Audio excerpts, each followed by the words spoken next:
మన ప్రభువును రక్షకుడైన యేసుక్రీస్తు దివ్య నామంలో చేరువచ్చిన మీ అందరికీ వందనాలండి. సమయంలో మనము ప్రతి శుక్రవారము ప్రకటన గ్రంథం గురించి చూస్తూ ముందుకు వెళ్తున్నాం. అయితే ప్రకటన గ్రంథంలో ఒక ప్రాముఖ్యమైనటువంటి మాట ఉంది.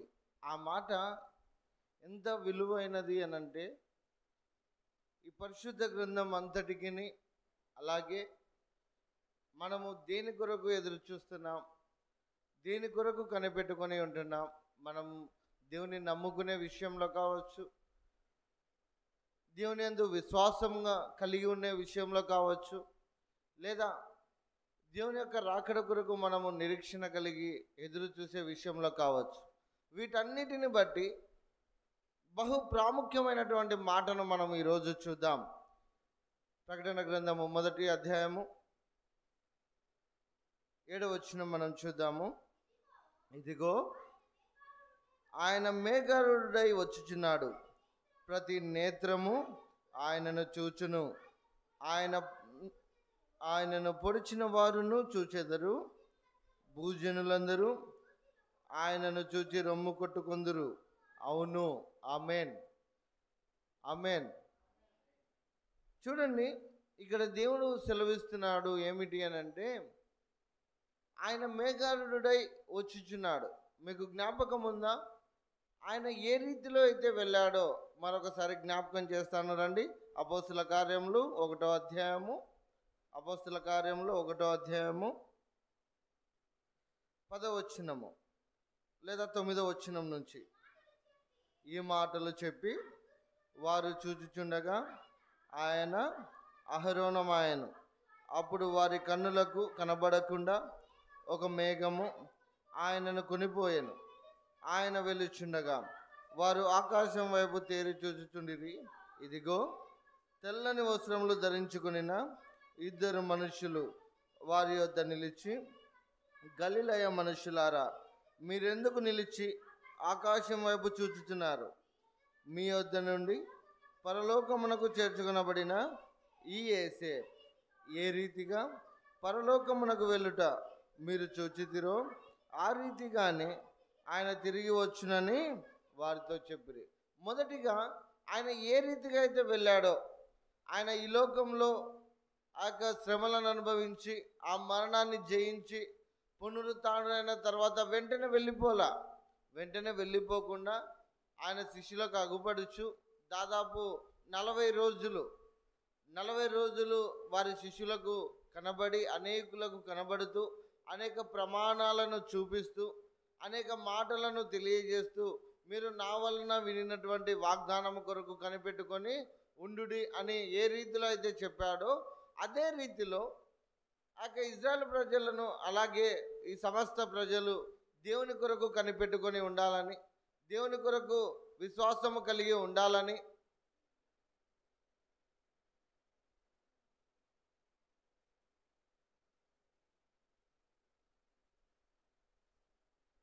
దేవుని కొరకు విశ్వాసము కలిగి ఉండాలని, దేవునితో సత్సంబంధం కలిగి ఉండాలని, మీరు దేని గురించి అయితే విన్నారో, దేని గురించి అయితే మీరు ఎదురు చూస్తున్నారో దాని కొరకు కనిపెట్టుకొని ఉండండి. అలా ఎప్పుడైతే మీరు కనిపెట్టుకొని ఉంటారో, అలా ఎప్పుడైతే దేవుని కొరకు ఎదురు చూస్తారో, అలా ఎదురు చూసే వారితో దేవుడు అంటున్నాడు, ఇదిగో ఆయన త్వరగా వచ్చుచున్నాడు, ఆయన మేఘారూఢుడై వచ్చుచున్నాడు, ప్రతి నేత్రము ఆయనను చూచును అని దేవుడు సెలవిస్తున్నాడు. అయితే అదే మనం చూస్తున్నాం. ఆయన ఏ రీతిలో అయితే వెళ్ళాడో అదే రీతిలో మరలా రాబోతున్నాడు. ఆయన వెళ్ళేటప్పుడు ఏ రీతిలో అందరూ చూచారో, అనగా అక్కడున్న వారందరూ ఆయన శిష్యులు కావచ్చు, మనము ఆ 1వ అధ్యాయము మనం పై వచనాల్లో చూసే ఆ మరియా, 120 మంది శిష్యులు, 120 మంది అక్కడ ఉన్నట్టుగా మనం చూస్తాం. ఏ రీతిగా అయితే ఆయన వెళ్ళటం చూచారో అదే రీతిలో ఈనాడు ఆ ప్రభువైన యేసుక్రీస్తు వచ్చినప్పుడు ప్రతి నేత్రము ఆయనను పొడిచిన వారు చూస్తారు, ఆయనను దూషించిన వారు చూస్తారు, ఆయనను హింసించిన వారు చూస్తారు, ప్రతి ఒక్కరూ చూస్తారు. అయితే ప్రభు వచ్చినప్పుడు నువ్వు ఎలాగుండాలి? ఆ ప్రభు వస్తున్నాడు, రాబోతున్నాడు, ఆయన త్వరగా రాబోతున్నాడు. ఆయన ఆలస్యం చేస్తున్నది ఎందుకు అనంటే, నీ కొరకు నా కొరకు. ఒకవేళ మనము ఈ లోకంలో ఉన్న ఆశల చొప్పున కావచ్చు, ఈ లోకంలో ఉన్నటువంటి మోహపు వలన కావచ్చు, ఈ లోకం మీద ఉన్నటువంటి మక్కువ వలన మనము దేవునికి దూరంగా జీవిస్తున్నామేమో, అటువంటి వారి కొరకు ఆయన ఆలస్యం చేస్తున్నాడని మనము పేతురు రాసిన పత్రికల్లో చూస్తాం. అయితే మనం ఏ విధంగా ఉండాలి, మనం ఎలా మన ఆత్మీయతను కాపాడుకోవాలి, మనము ఆయన కొరకు ఎదురు చూడాలి అనేది కేవలం మనం చూద్దాము రండి. ఈ సమయంలో ఇదే ప్రకటన గ్రంథము 2వ అధ్యాయము 25వ వచనం చూడండి. నేను వచ్చే వరకు మీకు కలిగి ఉన్న దానిని గట్టిగా పట్టుకొనుడి. ఇక్కడ చూడండి, దేవుడు సెలవిస్తున్నాడు, ఇదిగో నేను వచ్చే వరకు. ప్రభువైన యేసుక్రీస్తు ఏ రీతిలో అయితే మేఘారూఢుడై వెళ్ళాడో అదే రీతిలో మరలా వస్తానన్నాడు. మరలా వచ్చే సమయంలో ప్రతి నేత్రము ఆయనను చూస్తుంది. అయితే నేను వచ్చే వరకు మీకు కలిగి ఉన్న దానిని గట్టిగా పట్టుకొనుడని దేవుడు సెలవిస్తున్నాడు. ఏం పట్టుకోవాలి? నేను వచ్చే వరకు మీకు కలిగి ఉన్న దాన్ని అనగా, మీరు ఏ విశ్వాసంనైతే కలిగి ఉన్నారో, మీరు ఏ ఆత్మీయ జీవితాన్ని కలిగి ఉన్నారో, మీరు దేన్నైతే కలిగి ఉన్నారో, దేవుని పట్ల దేని కొరకు నిరీక్షణతో, ఓర్పుతో, సహనముతో ఎదురు చూస్తున్నారో ఆ విశ్వాసాన్ని మీరు గట్టిగా పట్టుకోండి. ఎందుకంటే నేను మిమ్మల్ని తీసుకొని వెళుతాను. నేను వచ్చేంత వరకు ఈ లోకంలో శ్రమలు ఉండవచ్చు, ఈ లోకంలో కష్టాలు ఉండవచ్చు, ఈ లోకంలో ఇరుకు ఇబ్బందులు గుండా మీరు వెళ్ళవచ్చు. వీటన్నిటిని గురించి మీరు చింతించవలసిన అవసరం లేదు. ఎందుకంటే నేను త్వరగా వస్తాను. వాటి నుండి విడిపించడానికి దేవుడు త్వరగా వస్తున్నాడు. అలా వచ్చేంత వరకు మీకు కలిగి ఉన్నటువంటి విశ్వాసము కావచ్చు, మీరు కలిగి ఉన్నటువంటి ఆత్మీయత కావచ్చు, మీరు దేన్నైతే దేవుని పట్ల కనబరుస్తున్నారో దాన్ని గట్టిగా పట్టుకొని ఉండాలని దేవుని వాక్యం ద్వారా సెలవిస్తున్నాడు.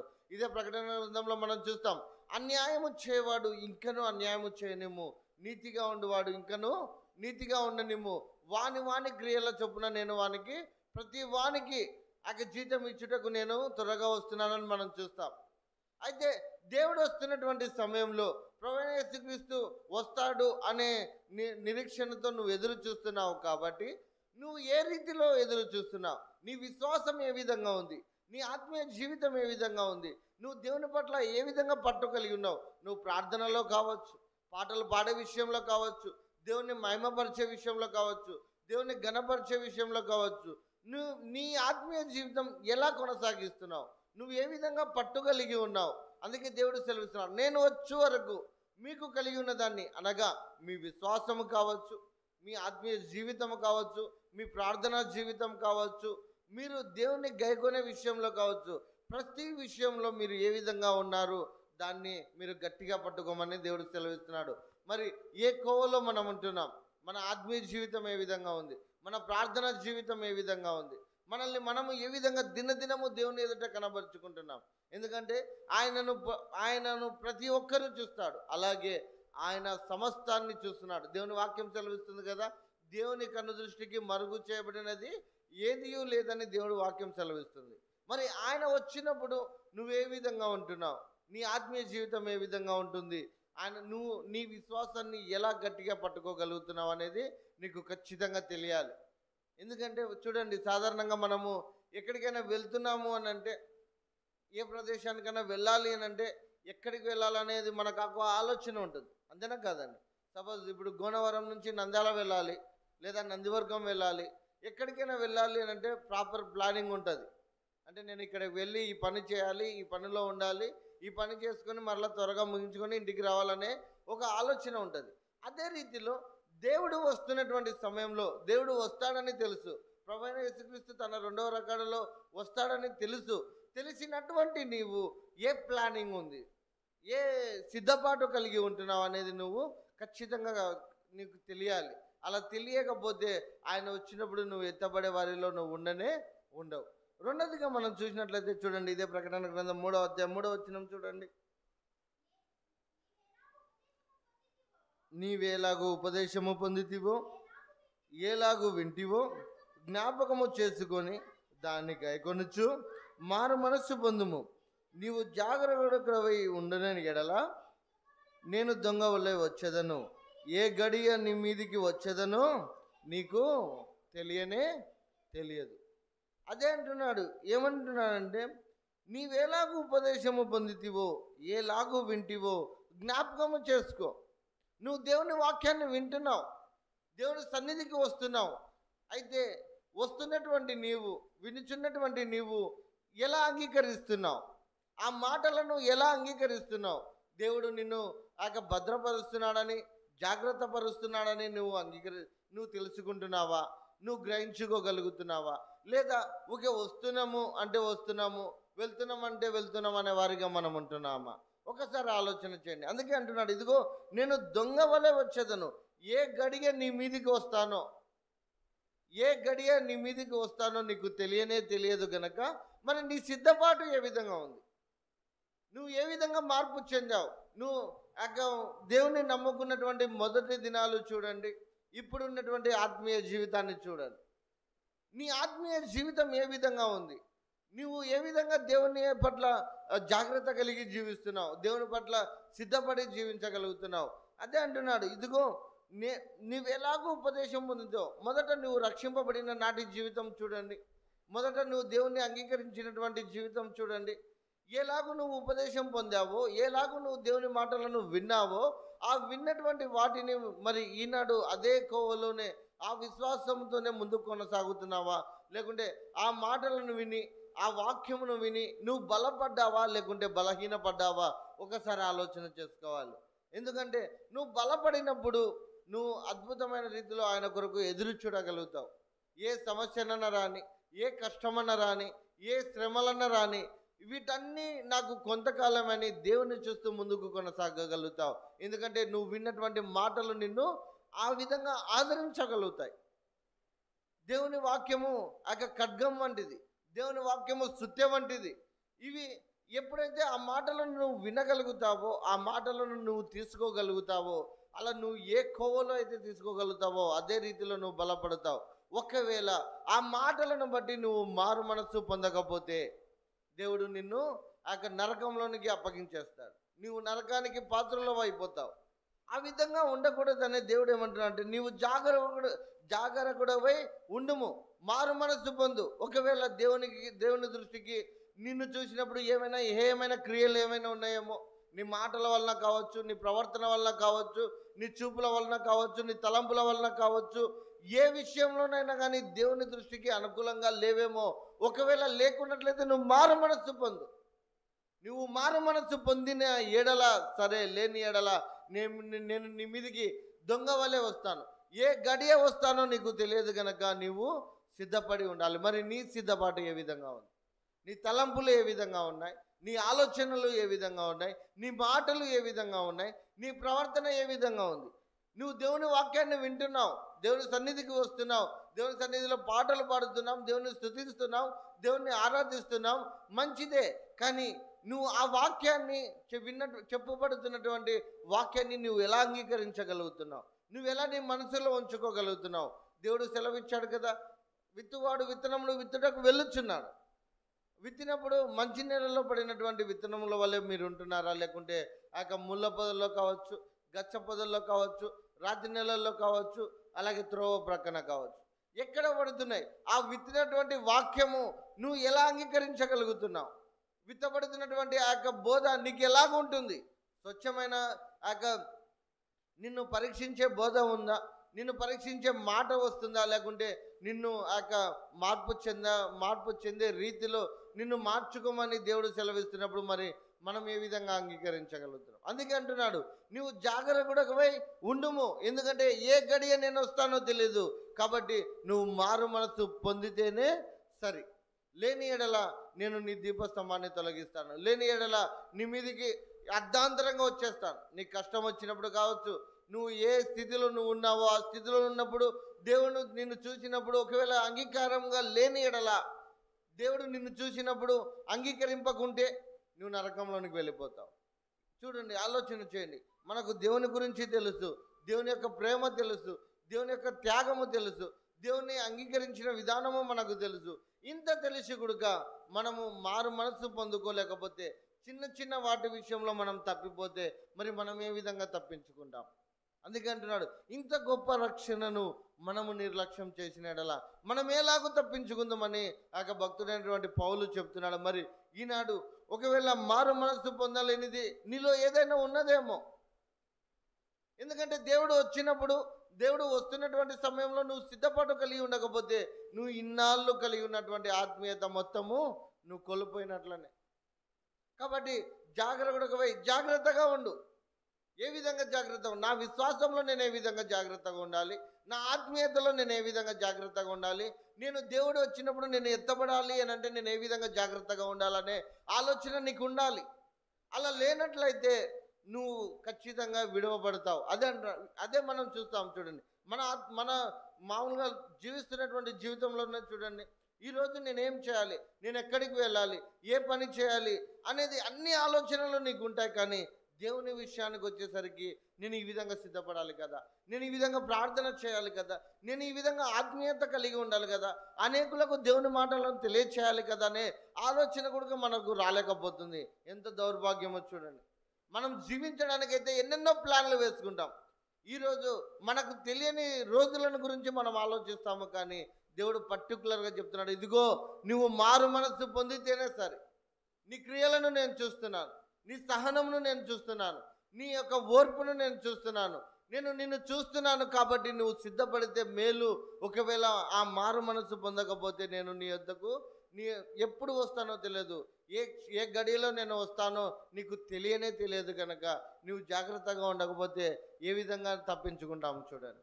అందుకే అంటున్నాడు ఈ విధంగా మాట, నీ క్రియలు నా దేవుని ఎదుట సంపూర్ణమైనగా నాకు కనబడలేదు గనక జాగరూకుడకువై చావనై ఉన్న మిగిలిన వాటిని బలపరచు.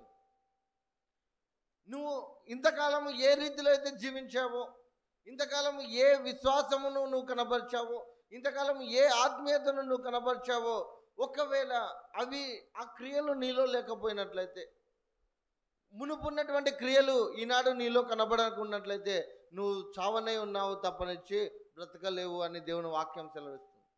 మరి ఏ క్రియలు మనం చూపిస్తున్నాం, ఏ విశ్వాసమును మనము దేవుని ఎదుట చూపిస్తున్నాం? అందుకే మారు మనసు పొందితేనే సరి, లేని ఎడత నేను నీ యొద్దకు దొంగ వలె వస్తానని దేవుడు సెలవిస్తున్నాడు. మరి ఏ రీతిలో నువ్వు సిద్ధపడుతున్నావు, ఏ రీతిలో దేవుని కొరకు కనిపెట్టుకుంటున్నావు, ఒక్కసారి ఆలోచన చేద్దాం. మూడవదిగా మనం చూసినట్లయితే చూడండి, ఇదే 3వ అధ్యాయము 11వ వచనం చూడండి. ప్రకటన 3వ అధ్యాయం 11వ వచనం, నేను త్వరగా వచ్చుచున్నాను, ఎవడును నీ కిరీటమును అపహరింపకుండా ఉండునట్లు నీకు కలిగిన దానిని గట్టిగా పట్టుకోను.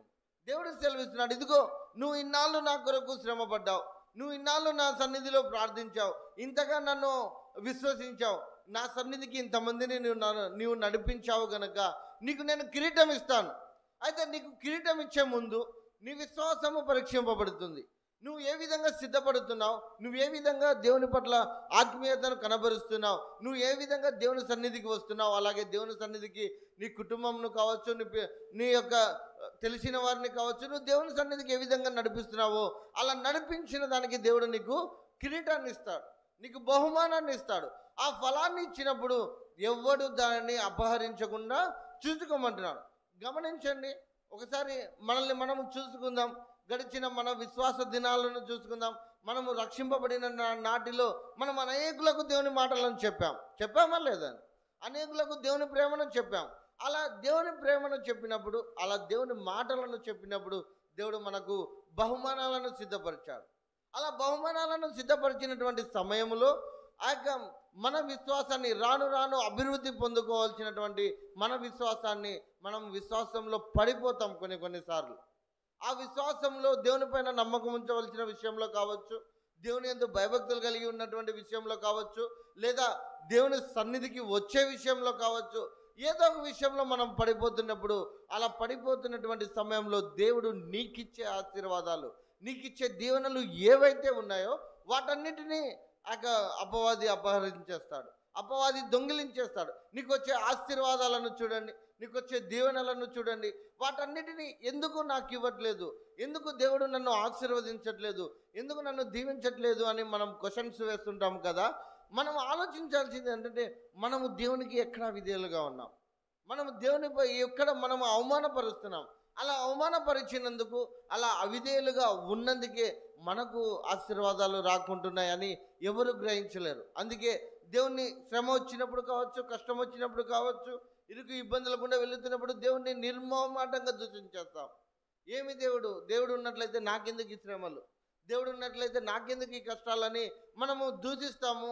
ఆ దేవుణ్ణి అంగీకరించలేం. అందుకే మనకు రావాల్సినటువంటి ఆశీర్వాదములను మనము చూడలేకపోతున్నాం. కాబట్టి ఈ సమయంలో మనం తెలుసుకోవాల్సింది ఏమిటి అని అంటే, దేవుడు నీ యొద్దకు వచ్చినప్పుడు నీకు ఏ ఆశీర్వాదాన్ని అయితే ఇస్తున్నాడో ఆ ఆశీర్వాదాన్ని, ఆ కిరీటాలను, ఆ బహుమానాలను నువ్వు గట్టిగా పట్టుకోవాలి. ఎన్ని కష్టాలైనా రావచ్చు, ఎన్ని శ్రమలైనా రావచ్చు, ఎన్ని ఇబ్బందులైనా రావచ్చు, మరణం వరకు నువ్వు నమ్మకంగా ఉండాలి. అలా నమ్మకంగా ఉన్నప్పుడు దేవుడు నీకు జీవ కిరీటాన్ని ఇస్తాడు. మరి నువ్వు నీ ఆత్మీయ జీవితం ఏ విధంగా ఉంది, నీ విశ్వాసం ఏ విధంగా ఉంది, నువ్వు దేవుని పట్ల ఎలా నమ్మకం కలిగి ఉంటున్నావు అనేది చాలా ప్రాముఖ్యమైనది. కాబట్టి ఈ సమయంలో ప్రభువు రాబోతున్నాడు. ప్రభువు వచ్చినప్పుడు మరి నీకు ఇచ్చినటువంటి ఆశీర్వాదములను కావచ్చు, దేవుడు నీకు ఇవ్వాలని తలంచినటువంటి ఆ కిరీటాలను కావచ్చు, వాటిని నువ్వు పొందుకోవాలంటే నీ విశ్వాసమును, నీ ఆత్మీయతను, నీ ప్రార్థనా జీవితాన్ని ఇంకా బలపరుచుకోవాలి. ఎందుకంటే చూడండి, ఈరోజు 100 రూపాయలు సంపాదించామంటే రేపు 200 సంపాదించాలనే ఆలోచన పుడుతుందా లేదా అండి? మనము ఇంతకుముందు 100 రూపాయల కూలికి వెళ్ళేవాళ్ళం, ఇప్పుడు 250 అవుతుంది, అంటే పెరిగింది. అలాగే నీ ప్రార్థన జీవితము, నీ ఆత్మీయ జీవితం, నీ విశ్వాసము దినదినము పెరుగుతూనే రావాలి, దినదినము అభివృద్ధి చెందుతూనే రావాలి. అలా ఎప్పుడైతే అభివృద్ధి చెందుతుందో, అలా ఎప్పుడైతే నువ్వు విశ్వాసంలో ముందుకు కొనసాగగలుగుతావో, అలా కొనసాగినప్పుడు అద్భుతమైన రీతిలో దేవుడు నిన్ను జ్ఞాపకం చేసుకుంటాడు. అద్భుతమైన రీతిలో దేవుడు నీకు బహుమానాలు ఇస్తాడు. అదే అంటున్నాడు చూడండి, మా ప్రకటన గ్రంథం 20వ అధ్యాయము, రండి ముగించుకుందాము. ప్రకటన గ్రంథం 22వ అధ్యాయము 7వ వచనం చూడండి. 22వ అధ్యాయము 7వ వచనం అమ్మ. ఇదిగో నేను త్వరగా వచ్చుచున్నాను, ఈ గ్రంథంలోని ప్రవచన వాక్యములను గైకొనువాడు ధన్యుడు. దేవుడు సెలవిస్తున్నాడు, ఇదిగో నేను త్వరగా వచ్చుచున్నాను, ఈ గ్రంథంలోని, అనగా ఈ యొక్క పరిశుద్ధ గ్రంథంలోని ఆ యొక్క వాక్యములను, ప్రవచన వాక్యములను ఎవరైతే గైకొంటారో, ఎవరైతే వింటారో, ఎవరైతే చదువుతారో వారు ధన్యుడని దేవుడు సెలవిస్తున్నాడు. మరి అటు ధన్యత నీకు కావాలా వద్దా? అటు ధన్యత నీకు కావాలా వద్దా చెప్పండి? అటువంటి బహుమానం నీకు కావాలా వద్దా? అలా కావాలి అని అంటే ఈ ప్రవచన వాక్యములను నీవు ధ్యానించాలి, ఈ ప్రవచన వాక్యములను నువ్వు వినాలి, ఈ ప్రవచన వాక్యములను నీవు గైకొనాలి. అలా ఎప్పుడైతే గైకొంటావో, అలా గైకొన్నప్పుడు దేవుడు నిన్ను దీవిస్తాడు, నిన్ను ఆశీర్వదిస్తాడు. ఆయన వచ్చినప్పుడు నిన్ను ఖచ్చితంగా జ్ఞాపకం చేసుకుంటాడు. అదే అంటున్నాడు, ఈ ప్రవచన వాక్యములను గైకొనివాడు ధన్యుడు అని దేవుడు సెలవిస్తున్నాడు. మరి దినదినము ఈ యొక్క పరిశుద్ధ గ్రంథంను నువ్వు ధ్యానిస్తున్నావా? దినదినము ఈ పరిశుద్ధ గ్రంథంను నువ్వు చదువుతున్నావా?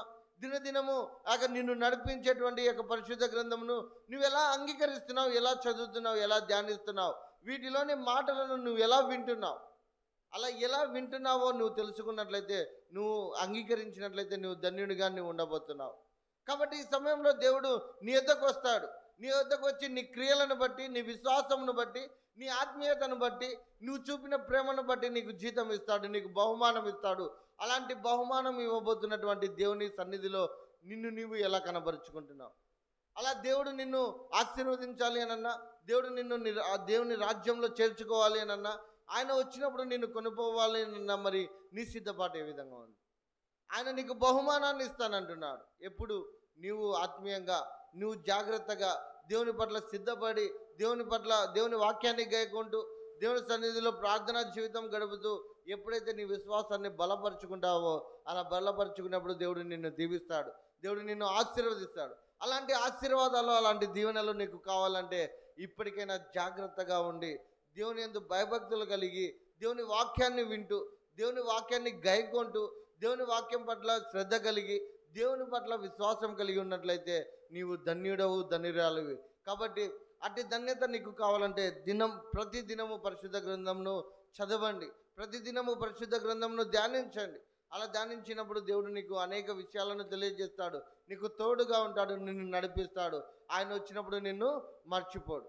కాబట్టి ఆయన ఏ సమయంలో మన మధ్యకు వస్తాడో మనకు తెలియదు. కాబట్టి ఆయన వచ్చే లోపే మనల్ని మనం సిద్ధపరచుకొని, మనల్ని మనం దేవునికి కనపరుచుకుంటే ఎంత మేలో చూడండి. అందుకే అంటున్నాడు, ఇదిగో మన క్రియలను బట్టి ప్రతి విషయంలో జీతం ఉంది, ప్రతి విషయంలో బహుమానం ఉంది. ప్రతి క్రియలు, ప్రతి పనిలో, ప్రతి విశ్వాసంలో, ప్రతి ఆత్మీయత జీవితంలో, ప్రతి ప్రార్థన జీవితంలో, ప్రతి ప్రార్థనకు మనకు జీతం ఉంది.